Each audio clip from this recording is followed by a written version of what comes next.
जब एसआईआर आएगा ये कहेंगे वोटर आईडी नहीं दिखाएंगे। सर जब सीए आएगा ये कहेंगे कागज नहीं दिखाएंगे। जब वक्फ बोर्ड आएगा तो ये कहेंगे कि साहब हम जमीन के कागज नहीं दिखाएंगे। मुझे समझ में नहीं आता है कि गैर कानूनी कामों वालों के साथ ये हमेशा खड़े हुए क्यों दिखाई पड़ते हैं। सर जब से वोटर आईडी कार्ड आ गए कांग्रेसी सरकार आना बंद, सीसीटीवी आ गए कांग्रेसी सरकार आना बंद, जब से स्वतंत्र जुडिशरी हो गई कांग्रेस सरकार आना बंद, स्वतंत्र मीडिया आ गई कांग्रेस को स्पष्ट बहुमत मिलना बंद।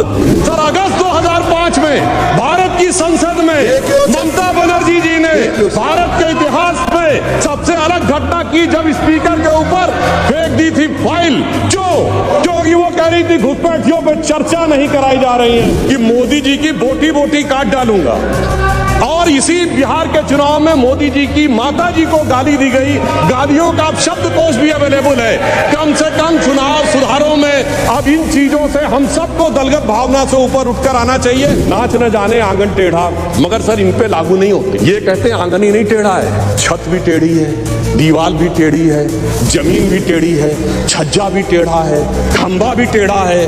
पर क्या करें, टेढ़ा है पर मेरा है। सभापति महोदय आज वास्तविकता में इन्हें अपना दिमाग जो टेढ़ा हो गया है उसे सीधा करने की आवश्यकता है। कहा एचएएल के बारे में दुष्प्रचार किया। सर एचएएल के पास आज 81,000 करोड़ के ऑर्डर्स हैं। इन्होंने कहा एलआईसी बर्बाद हो गई। सर एलआईसी ने 31,000 करोड़ का ऑल टाइम हाई प्रॉफिट किया है। इन्होंने SBI state bank of India के बारे में कहा। Sir state bank of India ने प्राइवेट सरकार मिला के 77,000 करोड़ रुपए का प्रॉफिट किया है। इन्होंने कहा कोविड के बारे में दुष्प्रचार किया।